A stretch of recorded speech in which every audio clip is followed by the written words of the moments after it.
Hi hello ಎಲ್ಲಾ ರೀತಿಯಾದಂತಹ ಹೋಳಿಗೆಗಳು ಅಥವಾ ಒಬ್ಬಟ್ಟನ್ನ ತಿಂದಿರ್ತೀರಾ. ಆದ್ರೆ ಈಗ ನಾನು ತೋರಿಸುವಂತಹ ರೀತಿಯಲ್ಲಿ ಸಜ್ಜಕದ ಹೋಳಿಗೆಯನ್ನ ಟ್ರೈ ಮಾಡಿ ನೋಡಿ. ತುಂಬಾ ಅಂದ್ರೆ ತುಂಬಾನೇ ಟೇಸ್ಟಿ ಆಗಿರುತ್ತೆ. ಟೇಸ್ಟ್ ಅಲ್ಲದೆ ತುಂಬಾನೇ ಸಾಫ್ಟ್ ಆಗಿರುತ್ತೆ. ನೋಡ್ತಾ ಇರ್ಬೋದು ಇಲ್ಲಿ ಹೋಳಿಗೆ ಎಷ್ಟು ಸಾಫ್ಟ್ ಆಗಿದೆ ಅಂತ. ತಿಂತಾ ಇದ್ರೆ ಬಾಯಲ್ಲಿ ಕರಗುತ್ತೆ ಅಷ್ಟು ಚೆನ್ನಾಗಿರುತ್ತೆ. ಇದನ್ನ ತುಂಬಾ ಈಸಿಯಾಗಿ ಯಾರು ಬೇಕಾದ್ರೂ ಮಾಡ್ಬೋದು. ಹಾಗಾದ್ರೆ ಹೇಗ್ ಮಾಡ್ಬೇಕು ಏನು ಹೇಳ್ಕೊಡ್ತೀನಿ. ಎಲ್ಲೂ ಸಹ ವಿಡಿಯೋನ ಸ್ಕಿಪ್ ಮಾಡಬೇಡಿ. ಇನ್ನು ಸುಮಾರು ವೆರೈಟಿಯಾದಂತಹ ಹೋಳಿಗೆ ಅಥವಾ ಒಬ್ಬಟ್ಟು ರೆಸಿಪಿಗಳನ್ನ ನನ್ನ ಚಾನಲ್ ನಲ್ಲಿ ಅಪ್ಲೋಡ್ ಮಾಡಿದ್ದೀನಿ. ಅವುಗಳ ಲಿಂಕ್ ಅನ್ನ ಡಿಸ್ಕ್ರಿಪ್ಷನ್ ಅಲ್ಲಿ ಹಾಕಿರ್ತೀನಿ. ಒಮ್ಮೆ ನೋಡಿ ಅವುಗಳನ್ನು ಸಹ ಟ್ರೈ ಮಾಡಿ. ಈ ಹೋಳಿಗೆಯನ್ನ ನೀವು ಯಾವುದೇ ಒಂದು ಫೆಸ್ಟಿವಲ್ ಸಹ ಮಾಡ್ಕೊಂಡು ತಿನ್ಬಹುದು. ಮೊದಲಿಗೆ ನಾನು ಒಂದು ಬೇಸನ್ ನಲ್ಲಿ 1 ಕಪ್ನಷ್ಟು ಮೈದಾ ಹಿಟ್ಟನ್ನ ಹಾಕೊಳ್ತಾ ಇದ್ದೀನಿ. ಹಾಗೆ ಇದಕ್ಕೆ ಸ್ವಲ್ಪ ಸ್ವಲ್ಪನೇ ನೀರನ್ನ ಆಡ್ ಮಾಡ್ಕೊಳ್ತಾ ಇದನ್ನ ಮೆತ್ತಗೆ ಕಲಿಸ್ಕೋಬೇಕಾಗುತ್ತೆ. ಗಟ್ಟಿಯಾಗಿ ಕಲಿಸ್ಕೋಬಾರ್ದು. ಈಗ ನಾನು ತೋರಿಸ್ತಿರುವಂತಹ ಅದಕ್ಕೆ ನೀವು ನೀಟಾಗಿ ಕಲಿಸ್ಕೊಂಡು ಒಂದು ಬೌಲ್ ಅನ್ನ ಮುಚ್ಚಿ ಇಡಬೇಕಾಗುತ್ತೆ. ಈಗ ಒಂದು ಕಡಾಯಿಗೆ 1 ಸ್ಪೂನ್ನಷ್ಟು ತುಪ್ಪವನ್ನ ಹಾಕೊಂಡು ಇದಕ್ಕೆ 1 ಕಪ್ನಷ್ಟು ಬನ್ಸಿ ರವೆಯನ್ನ ತಗೊಳ್ತಾ ಇದ್ದೀನಿ.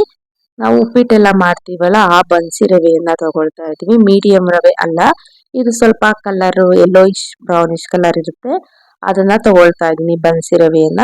ಇದನ್ನ ತುಪ್ಪದಲ್ಲಿ ಚೆನ್ನಾಗಿ ಹುರ್ಕೋಬೇಕಾಗುತ್ತೆ. ನಂತರ ಇದಕ್ಕೆ 3 ಕಪ್ನಷ್ಟು ನೀರನ್ನ ಆಡ್ ಮಾಡ್ಕೊಳ್ತಾ ಇದ್ದೀನಿ. 1 ಕಪ್ ರವೆಗೆ 3 ಕಪ್ನಷ್ಟು ನೀರನ್ನ ಹಾಕೋಬೇಕಾಗುತ್ತೆ. ನೀರನ್ನ ಹಾಕಿದ ಮೇಲೆ ಒಮ್ಮೆ ಚೆನ್ನಾಗಿ ಮಿಕ್ಸ್ ಮಾಡ್ಕೊಳ್ಳಿ. ನಂತರ ಇದಕ್ಕೆ 1 ಸ್ಪೂನ್ನಷ್ಟು ಏಲಕ್ಕಿ ಪೌಡರ್ ಅನ್ನ ಹಾಕೊಳ್ತಾ ಇದ್ದೀನಿ. ಈಗ ಮಿಕ್ಸ್ ಮಾಡಿ ಒಂದು ಲಿಡ್ ಅನ್ನ ಕ್ಲೋಸ್ ಮಾಡಿ ಇದನ್ನ ಬೇಯೋದಕ್ಕೆ ಬಿಡೋಣ. ಮಧ್ಯದಲ್ಲಿ ಲಿಡ್ ಅನ್ನ ಓಪನ್ ಮಾಡಿ ಒಮ್ಮೆ ಈ ರೀತಿಯಾಗಿ ಒಂದು ಸ್ಪೂನಿನ ಸಹಾಯದಿಂದ ಮಿಕ್ಸ್ ಮಾಡ್ಕೊಳ್ತಾ ಇರಿ. ನಂತರ ಇದಕ್ಕೆ 1.5 ಕಪ್ನಷ್ಟು ಬೆಲ್ಲವನ್ನ ಹಾಕೊಳ್ತಾ ಇದ್ದೀನಿ. ನೀವು ಇನ್ನು ಸ್ವಲ್ಪ ಸ್ವೀಟ್ ಜಾಸ್ತಿ ಬೇಕಂದ್ರೆ 2 ಕಪ್ನಷ್ಟು ಹಾಕೋಬಹುದು. ನಾನಿಲ್ಲಿ 1.5 ಕಪ್ನಷ್ಟು ಬೆಲ್ಲವನ್ನ ಹಾಕೊಂಡು ಲಿಡ್ ಅನ್ನ ಕ್ಲೋಸ್ ಮಾಡಿ ಕುಕ್ ಮಾಡ್ಕೊಳ್ತಾ ಇದ್ದೀನಿ. ನೋಡಿ ಈಗ ಬೆಲ್ಲ ಎಲ್ಲ ನೀಟಾಗಿ ಕರಗ್ತಾ ಇದೆ. ಈಗ ಮತ್ತೊಮ್ಮೆ ಲಿಡ್ ಅನ್ನ ಕ್ಲೋಸ್ ಮಾಡಿ ಲೋ ಫ್ಲೇಮ್ ಅಲ್ಲಿ ಇಟ್ಟಿದೆ. ಈಗ ಇದು ಆಗಿದೆ. ಈಗ ಸ್ಟವ್ ಅನ್ನ ಆಫ್ ಮಾಡಿ ಇದನ್ನ ಪೂರ್ತಿಯಾಗಿ ತಣ್ಣಗಾಗಕ್ಕೆ ಬಿಡೋಣ. ಈಗ ಲಿಡ್ ಅನ್ನ ಕ್ಲೋಸ್ ಮಾಡಿ ಒಂದ್ ಸ್ವಲ್ಪ ಹೊತ್ತು ಬಿಡ್ತಾ ಇದ್ದೀನಿ. ಈಗ ಒಂದು 10ರಿಂದ 15 ನಿಮಿಷ ಆದ್ಮೇಲೆ ತೋರಿಸ್ತಾ ಇದ್ದೀನಿ. ಈಗ ರವೆ ಸಹ ತಣ್ಣಗಾಗಿದೆ. ಈಗ ನಿಮ್ಗೆ ಯಾವ ಸೈಜ್ ನಲ್ಲಿ ಬೇಕೋ ಆ ಸೈಜ್ ನಲ್ಲಿ ಈ ರೀತಿಯಾಗಿ ಉಂಡೆಗಳನ್ನ ಮಾಡ್ಕೋಬೇಕಾಗುತ್ತೆ. ನೋಡ್ತಾ ಇರ್ಬೋದು ನಾನು ತಗೊಂಡಿರುವಂತಹ ಕ್ವಾಂಟಿಟಿಯಲ್ಲಿ ಒಂದು 9 ಉಂಡೆಗಳಾಯ್ತು. ಈಗ ಕಣ್ಕನ್ನು ಸಹ ನೀಟಾಗಿ ಮೆತ್ತಗೆ ಆಗಿದೆ. ಇದರಲ್ಲೂ ಸಹ ಚಿಕ್ಕದಾಗಿ ಉಂಡೆಗಳನ್ನ ಮಾಡ್ಕೊಳ್ತಾ ಇದ್ದೀನಿ. ನೀವು ಆ ರವೆ ಉಂಡೆಗಳನ್ನ ಹಾಗೇನೂ ಸಹ ತಿನ್ಬೋದು, ತುಂಬಾ ಚೆನ್ನಾಗಿರುತ್ತೆ. ನೀವು ಬೇಕಾದ್ರೆ ಅದಕ್ಕೆ ಸ್ವಲ್ಪ ಕಾಯಿ ತುರಿಯನ್ನು ಹಾಕೋಬಹುದು, ಸಕ್ಕತ್ ಟೇಸ್ಟ್ ಬರುತ್ತೆ. ಈಗ ಮಾಮೂಲಿ ನೀವು ಒಬ್ಬಟ್ಟನ್ನೆಲ್ಲ ಯಾವ ರೀತಿಯಾಗಿ ಮಾಡ್ಕೊಳ್ತೀರೋ ಆ ರೀತಿಯಾಗಿ ಸ್ವಲ್ಪ ಕಣ್ಕವನ್ನ ತಗೊಂಡು ಈ ರೀತಿಯಾಗಿ ಮಾಡಿಕೊಂಡು ನಾವು ಮಾಡ್ಕೊಂಡಿರುವಂತಹ ರವೆಯಿಂದ ಉಂಡೆಗಳೇನಿರುತ್ತಲ್ಲ ಅದನ್ನ ಇದ್ರೊಳಗೆ ಇಟ್ಟು ಫಿಲ್ ಮಾಡ್ಕೋಬೇಕಾಗುತ್ತೆ. ನಂತರ ಒಬ್ಬಟ್ಟನ್ನ ಯಾವ ರೀತಿಯಾಗಿ ತಟ್ಕೊಂತೀವಿ ಆ ರೀತಿಯಾಗಿ ತಟ್ಕೋಬೇಕಾಗುತ್ತೆ. ಸ್ವಲ್ಪ ಎಣ್ಣೆಯನ್ನ ಹಾಕೊಂಡು ಈ ರೀತಿಯಾಗಿ ತಟ್ಕೋಬೇಕಾಗುತ್ತೆ. ನಿಮ್ಗೆ ತಟ್ಟೋದಕ್ಕೆ ಇಷ್ಟ ಅಲ್ಲ ಅಂದ್ರೆ ಲಟ್ಟಣಿಗೆಯಿಂದ ಲಟ್ಟಿಸ್ಕೋಬಹುದು ಸ್ವಲ್ಪ ಎಣ್ಣೆಯನ್ನ ಹಚ್ಕೊಂಡು.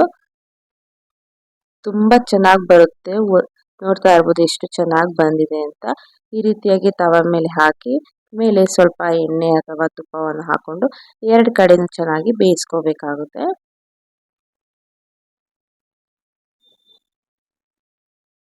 ನಂತರ ಇದನ್ನ ಈ ರೀತಿಯಾಗಿ ಫೋಲ್ಡ್ ಮಾಡಿಕೊಂಡು ಒಂದು ಪ್ಲೇಟ್ಗೆ ಹಾಕೊಳ್ಳಿ.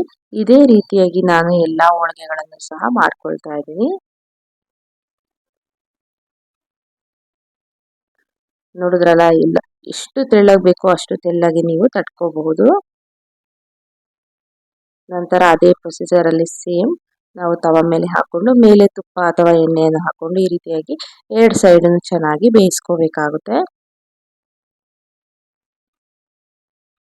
ನೋಡ್ತಾ ಇರ್ಬೋದು ಎಷ್ಟು ಚೆನ್ನಾಗಿ ಎಷ್ಟು ತೆಳ್ಳಗೆ ಬಂದಿದೆ ಅಂತ ಹೋಳಿಗೆ ಎಲ್ಲ. ಸೊ ಎಲ್ಲ ಹೋಳಿಗೆಗಳು ಸಹ ಈಗ ರೆಡಿ ಆಗಿದೆ. ಸಜ್ಜಕದ ಹೋಳಿಗೆ ತುಂಬಾ ಅಂದ್ರೆ ತುಂಬಾ ಸಾಫ್ಟ್ ಆಗಿ ತುಂಬಾನೇ ಟೇಸ್ಟಿಯಾಗಿ ಬಂದಿತ್ತು. ಈಗ ಒಂದು ಓಪನ್ ಮಾಡಿ ತೋರಿಸ್ತಾ ಇದೀನಿ. ನೋಡ್ತಾ ಇರ್ಬೋದು ಎಷ್ಟು ಸಾಫ್ಟ್ ಆಗಿ ಬಂದಿದೆ ಅಂತ. ಈಗ ಇದನ್ನ ಟೇಸ್ಟ್ ಮಾಡೋಣ. ತುಂಬಾ ಅಂದ್ರೆ ತುಂಬಾನೇ ಸಕ್ಕ ಟೇಸ್ಟಿಯಾಗಿ ಸಾಫ್ಟ್ ಆಗಿತ್ತು. ಖಂಡಿತವಾಗಿ ನೀವು ಸಹ ಯುಗಾದಿ ಹಬ್ಬಕ್ಕೆ ಈ ಸಜ್ಜಕದ ಹೋಳಿಗೆಯನ್ನ ಟ್ರೈ ಮಾಡಿ ನೋಡಿ. ಮನೆ ಮಂದಿ ಎಲ್ಲ ತುಂಬಾನೇ ಇಷ್ಟಪಟ್ಟು ಎಂಜಾಯ್ ಮಾಡ್ಕೊಂಡು ತಿಂತಾರೆ. ಹೆಲ್ತಿಗೂ ಸಹ ತುಂಬಾನೇ ಒಳ್ಳೆಯದಂತಾನೆ ಹೇಳ್ಬೋದು. ಈ ರೆಸಿಪಿ ಇಷ್ಟ ಆಗಿದ್ರೆ ನಿಮ್ಮ ಫ್ರೆಂಡ್ಸ್ ಮತ್ತು ಫ್ಯಾಮಿಲಿ ಮೆಂಬರ್ಸ್ ಒಂದಿಗೆ ಶೇರ್ ಮಾಡಿ. ನಮ್ಮ ಚಾನಲ್ನಲ್ಲಿರುವಂತಹ ಎಲ್ಲಾ ವಿಡಿಯೋಸ್ಗಳನ್ನ ನೋಡಿ ನಮಗೆ ಸಪೋರ್ಟ್ ಮಾಡಿ. ಎಲ್ಲರಿಗೂ ತುಂಬು ಹೃದಯದ ಧನ್ಯವಾದಗಳು. Thank you.